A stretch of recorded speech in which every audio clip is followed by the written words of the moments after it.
Welcome to Nevertheless Podcast with Bidemi Mark-Mordi, a show dedicated to organic leaders and leaderpreneurs. Today, you would learn how to discover your essence and live more powerfully. Hi, welcome to episode 2 of the Nevertheless show. This series is on a concept that I have coined as enoughness, a place where a person is devoid of the pressure, of the desire for things around them to be bigger, better, and more. Where we come to a place where we live as we ought to live, as we are, without the pressure of wanting to be anything else. A place where we recognize that life is a progression and not a destination. To recognize that as we live, if we allow ourselves the liberty of just being who we are, each one of us will arrive where we are headed. It is the Nevertheless show, a show for organic leaders and leaderpreneurs. My name is Bidemi Mark-Mordi. In the last episode, I introduced to you the concept of enoughness. And I explained to you what it was that brought me to that place. That something had fallen through for me. Recently, I did not get the outcome that I thought I was going to get.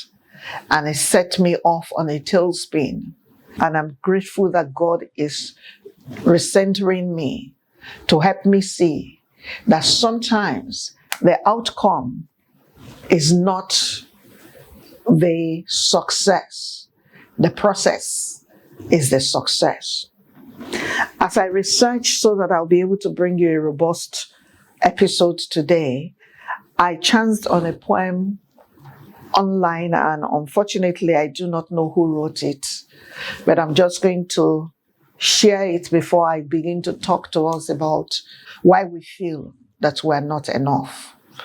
We're going to look at the subject of comparison and the pressures we allow to mount on us that bring us to the place where our lives have become a bunch of noise, and all of them telling us that we are not enough. The poem says, in a time that would have us believe there is always more to strive for, more to accumulate, more enlightenment to reach, the most radical stance we can take is enoughness. What if we quit trying to be spiritual and aspired to be human? What if there is nothing to fix because we are already whole? What if there was no time to prove ourselves because we are consumed with marveling at life? What if there is no reason to hold back our gifts because they are meant to be given? What if every muscle, every glance, every moment, and every breath is a miracle of enough? This spoke to me, and it reminded me of something else God taught me over 15 years ago. I was again in another funk, because maybe you haven't gone through this journey of feeling like you are not enough, but I have gone through it on many levels. Perhaps that's why it has become something that I can curate as I'm doing today. But in that season, I was in another funk. And just being in that funk, I found out that I couldn't see anything in life that was worthy of awe and wonder anymore. It felt to me like everything was just drab and dry and listless and lifeless. In that time, God spoke to my heart. And He said to me, Bidemi, and I said, sir. And He said, don't lose your sense of awe. Don't lose your sense of awe. You see, one of the greatest culprits of why we do not feel enough is comparison. is to find ourselves in spaces and places where we take a look at every and anything and determine that they are not good enough. And the reason why we feel they are not good enough is because we're watching someone else's bottom line. The moment God said to me that day, over 15 years ago, Bidemi, do not lose your sense of awe, I realized that because I had lost my sense of awe, because I was looking at things from the point of view of they were not enough, I couldn't see that every day was a miracle. I could not see that every glance was a miracle. I could not see that every moment and every breath was a miracle, that God is enough. Because in that season, I looked at my family and it looked like maybe I wanted another family. I looked at my outputs as a person and I felt like maybe if I just did more. I looked at the capacity I had built in that time, where many people were saying to me, you're doing so well. I was seated there and I was feeling like if I could just be like Miss X and Miss Z, maybe I would have arrived. I looked at the business that God had committed into my hands and I started to assess my business by the numbers that other people were pulling, or the numbers that they reported that they pulled, because I had no proof whether they really were doing those numbers. The point I'm making is every time we allow ourselves to step into the room where we begin to compare ourselves with other people, every single time we lose our sense of awe and we begin to look at miraculous, wondrous, awesome things that God has done with us, in us, and through us, and determine that they are nothing. Think about it this way. Maybe a bunch of questions I need to ask you in this episode. Number one, have you been so focused on your outcomes and your milestones as a measure of how worthy you are? So maybe you just graduated from university. You know you did give it your all. You gave it your absolute best. But you fell short of the goal of making a first class. Will you celebrate your second class upper as what your best in the moment could give to you? Or did you look at your second class upper or lower or even your third class and determine that your entire life is worth that? Because that's just one thing in your life. I find that every time that my outcome becomes a measure of how worthy or valuable I am, I just begin to get dragged into the rabbit hole. Ask yourself, are you comparing yourself, your business, your ministry, your spouse, your children with what you see on social media? Those carefully curated things we see on social media, those Photoshop things. Maybe not all of them, but most of them. And then you decide that because that family, they all wear matching pajamas at Christmas and they look happy, the mere fact that you are not means that your life and your family is not valuable. Is that how you think? Or is it because you find yourself in a place where you are surviving in the moment? Your desire is to thrive, but these days is sufficient for the day. Have you misconstrued that to mean that is worth your worth? Just because you survive today does not mean that your life is over. I hope you know that. Think about it. Are you in your mind feeling like because you do not meet the standard of an outward perfection that you are not worthy of anything, or that you are not enough? Or is it that as you are striving to become better, or to do, just to continue to grow, are you afraid to say right now, even though I have many steps ahead of me, I am okay where I am right now. I am enough for where I'm at now. Because if you can't boast that you are enough for the level that you are in, I promise you there is no level that will be able to satisfy that gaping hole on the inside that says you are not enough. Do you find yourself putting endless, unrealistic conditions and conditionalities around what you are worth? When did having a certain kind of car become the standard of being a good human being? When did living in a certain part of town become the standard of being a good human being? Comparison is the death of joy. Is that how it's said? As long as you allow the chip of comparing yourself with others, you would always feel like you are not enough. And that's the greatest culprit for the things we suffer when it comes to being enough. The principle of enoughness is to recognize that while there's still room for me to grow, I am exactly who I should be uniquely, and I cannot and should never desire to be someone else. This feeling of dissatisfaction should be only at yourself climbing the ladder that has been put against the wall that you should climb.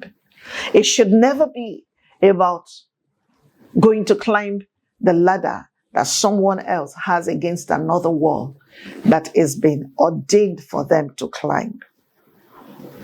When we practice enoughness, we would come to the place where we accept that our journeys are unique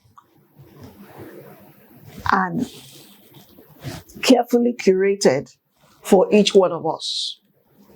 That we are who we are, and who we are is fantastic. Until we get to the place where that is who we are, where you take a look at another person who is succeeding in this moment, and you can genuinely celebrate them without wanting to become them, you haven't embraced enoughness. Until when your money is enough for what it can buy for you, and not what your neighbor has bought, you haven't been able to embrace enoughness. What is it that I'm saying? I'm saying to you that enoughness is something that happens in the place where you do not compare yourself with another person. To sit and say to yourself, society does not determine who I am. Only God does.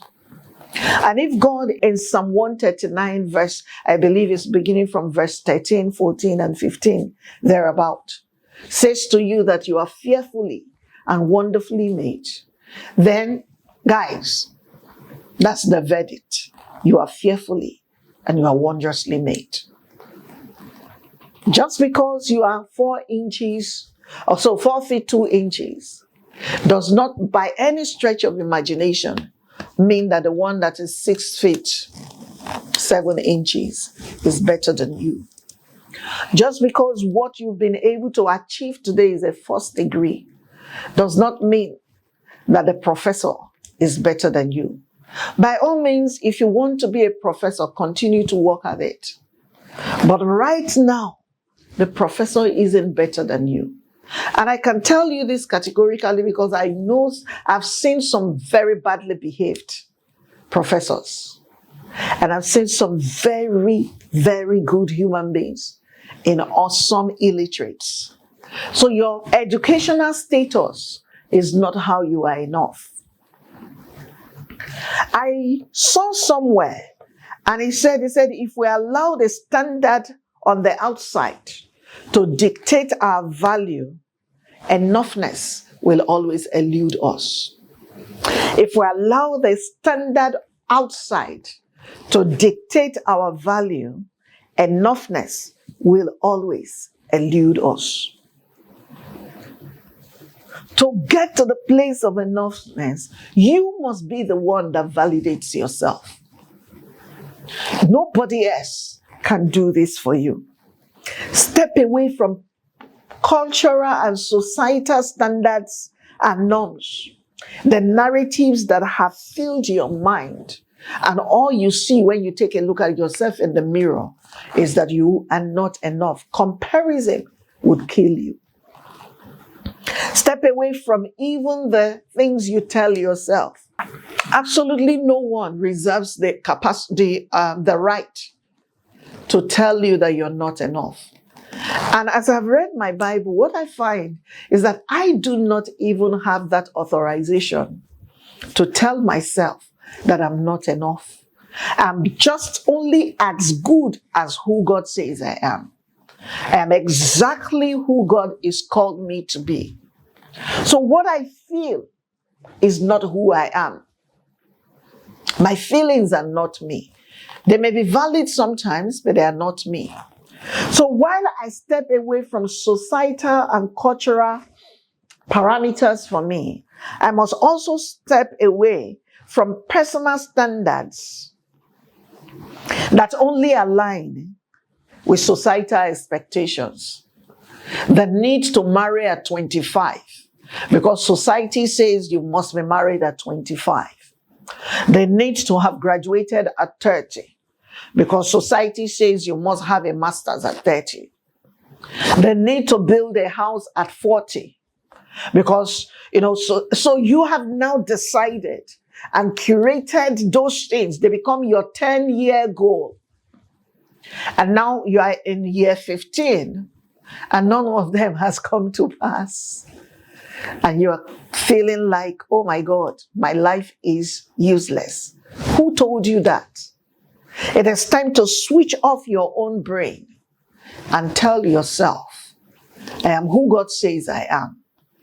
Regardless of what I do not see right now, I am a good person. I'll continue to work towards the things that my heart is desired in God. But never again will I tell myself that I'm not enough. You only can do that for you. You must come to the place where you know where your triggers are. In certain things, like I said, I understand being enough and I've mastered them. One place I've mastered being enough is social media. If 2, 3, 4 posts that you put out or someone puts out begin to get to me in ways that I do not think they should get to me, I will snooze that person for a number of days, because anything that becomes toxic for my own well-being, internal well-being, is not necessary for me. So you need to get away from the triggers if you would ever get over comparison. So someone went on a summer break, you couldn't go. Don't keep going to their feed every morning to see what next they have just posted. I really don't care. And you shouldn't too. Because sometimes they will not tell you what they did to be able to attend or to be able to go on that trip. They will not tell you the compromises that they've had to make. You must step away from the triggers.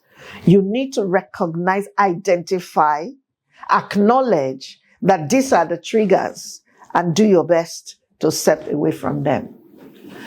Curate for yourself some level of emotional intelligence that does not respond to the things that people say or do that trigger you. If it is necessary, go off social media.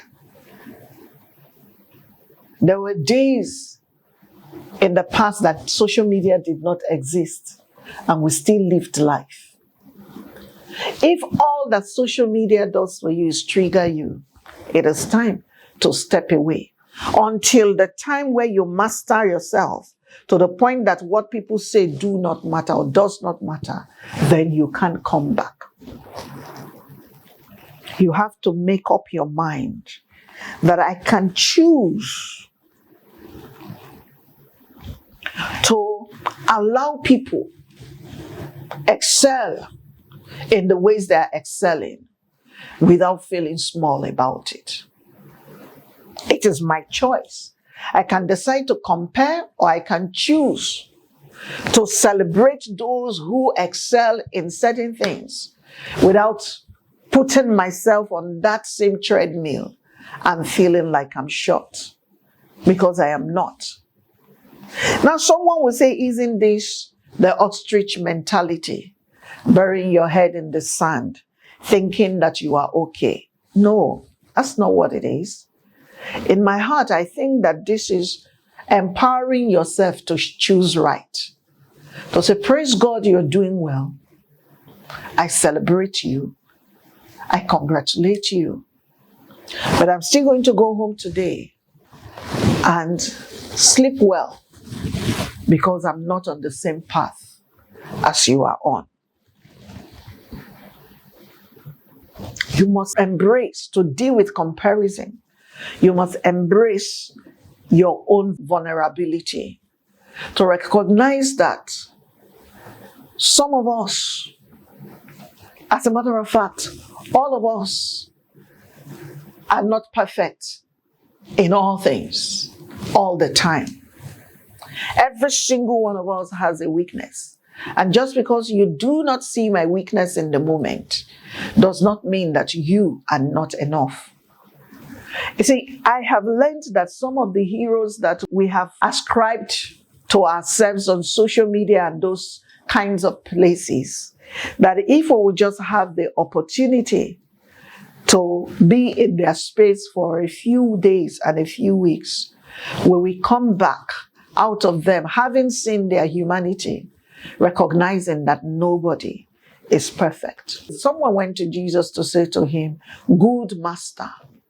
And he said, "No one is good." Jesus wasn't saying he wasn't good. He was saying that no one, unless it's helped of God, has the capacity to ascribe to themselves the capacity to be good or perfect. So all of us cannot be strong in all ways, all the time. Every one of us has seasons where we are either not strong enough or we don't know all that we should know. To embrace enoughness in this place is to recognize that you can be vulnerable within your community. To recognize that there are people who would celebrate what you have got. And even if no one celebrates, you're still a good person. Because God says that you are enough. When I come back, because I'm about to go on a break, I'll continue to look at what to do to check comparison. To recognize that the pressure to not be enough is the pressure that we open our doors to allow to come to us. It is the Nevertheless Show. And my name is Bidemi Mark-Mordi. Remember to subscribe to my YouTube channel and follow me on all the other social media platforms. Thank you for keeping the faith. I'll be right back. Are you seeking to clarify your purpose and profit from it? Then get into Purpose University this year. It's a 10-week e-course for people of faith who seek to clarify their purpose and profit from it. The DNA of purpose has been put together to help you understand what purpose is about and also help you discover what your journey of purpose looks like. Register today at yourpurposeu.org, where Bidemi Mark-Mordi would hold your hands so you can discover your purpose and live a more powerful life.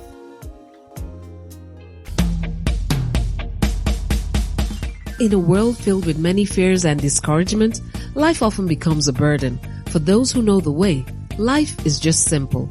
Do not worry, you're not alone on this life's journey, as Bidemi Mark-Mordi shares powerful insights and principles from her everyday work and life experiences in her book, Nevertheless.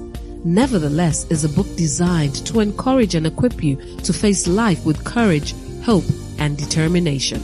Get a copy of Nevertheless and other books written by Bidemi Mark-Mordi, like The Wisdom of the Seed, Honor, The Theology of Work, and so much more from a bookstore nearby, or call 080-905-63555 or send an email to bidemi@bidemimarkmordi.com to place your order.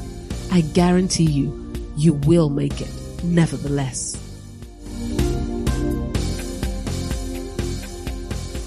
Welcome back to the Nevertheless Show, a show for organic leaders and leaderpreneur.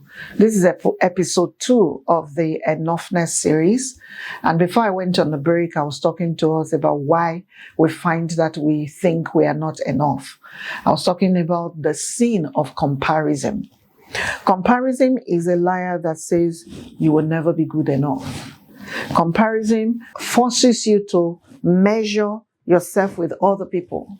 And every time we do that, we have just curated for ourselves recipes for failure. Let me first highlight to us the things that happen to us when we find ourselves living a life of comparison. Number one, comparison makes it difficult for people to celebrate. I've had the opportunity of sitting front row with certain people who maybe one child made a first class and they went online and they just splashed it everywhere. And then the second child makes a second class. And you find that they never even say that that child has graduated. And the reason that is so is because they're looking at it and they're saying first class is the standard. If it's not first class, it is not good enough.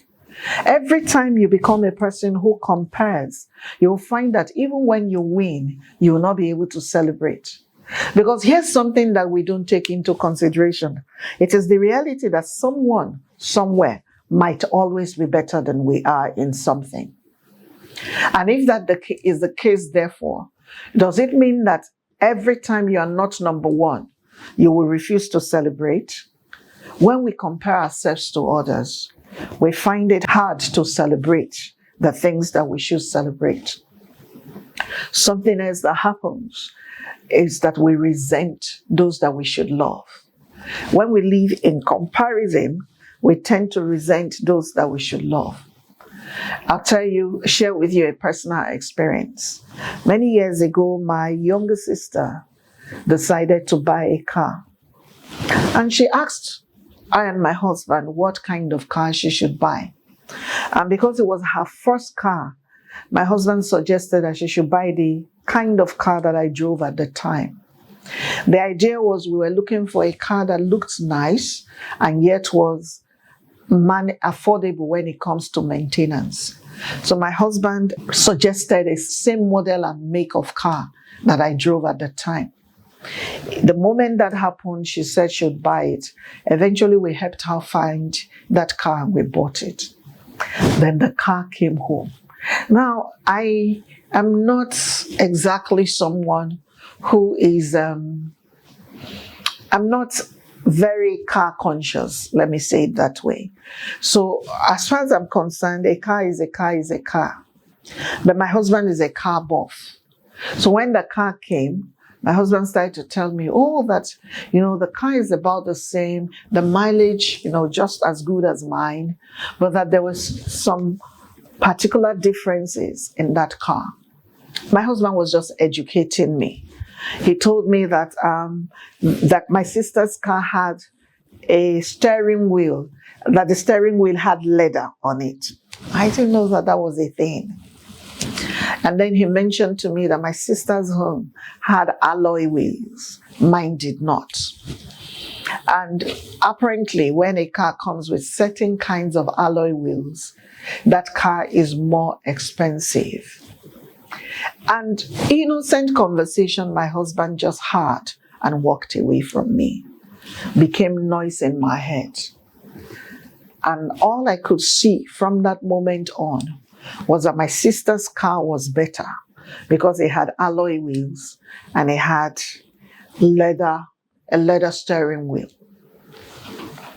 This did not affect by any stretch of imagination the capacity for these cars to perform their duties. Both cars drove smoothly. So both cars were beautiful. They were exactly the same car. But before I knew what was happening, I found myself in outrageous envy. And the car, unfortunately for me, was parked because my sister lived in another city, was parked in my house for close to a month before my sister came to pick up the car.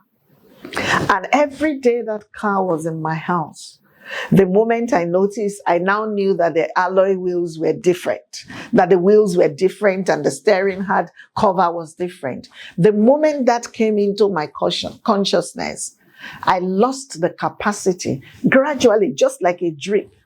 Before I knew what was happening, I couldn't celebrate with my sister anymore. Remember, this is my younger sister who looked up to me. I found myself not being able to celebrate with her the purchase of her first car.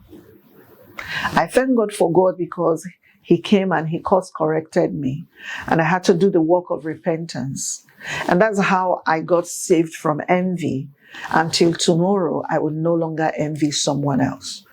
But the point I'm making is that when we find ourselves in the place of comparison, we will find it difficult to celebrate those we love. Instead, resentment will kick in. When we find ourselves in the place of comparison, low-key depression will begin to overtake us. You'll find that our self-esteem begins to take blows. So when people gather, you don't want to sit in their midst because you feel like you don't have what it takes. But all of these things, as far as I can tell, are lies from the pit of hell. They are lies from the pit of hell. And if they are not checked, you find yourself in outright witchcraft. Envy that says, I don't want what they have, but I don't think they deserve to have it. Jealousy that says, I want what they have, even if they worked for it. Why should they have it? It is how armed robbery is born. It is how many vices begin to happen to us. Because we took ourselves on the path of comparison, and all of a sudden, we find ourselves doing things that are not convenient. To empower yourself against the pressure of comparison, you must reject it totally. Recognize that competition must be healthy. And the moment it crosses the line to you thinking that that person does not deserve what they've worked for, and the moment it begins to make you feel like you are less than them, you have stepped away from competition and you are in comparison. And that never ends well. Number 2, in overcoming the sin of comparison, celebrate other people's successes. When your friend buys a car, even if you can't fill their tank, buy some fuel. Just say to them, oh, I'd like to take you to the filling station and put some fuel in your car. I have found that every time I genuinely celebrate those who have achieved something new, I find that I don't have it in me to envy them anymore. Celebrate the successes of other people that are around you.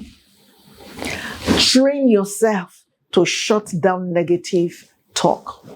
Whether it's negative self-talk or it's negative talk against those people simply because they have achieved something that you haven't achieved.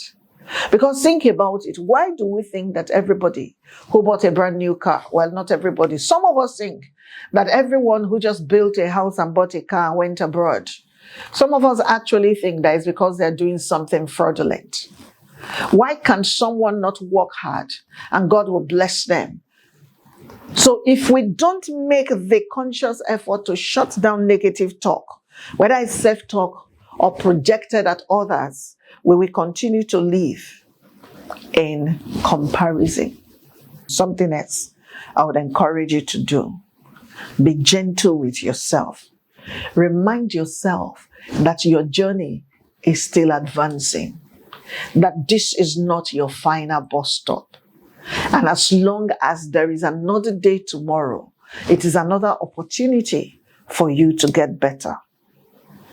No matter what it is that makes you feel like you are not enough, you need to flip it. Say, Lord, one day when I grow up, I desire to be this. The Bible says that God gives us the desires of our hearts.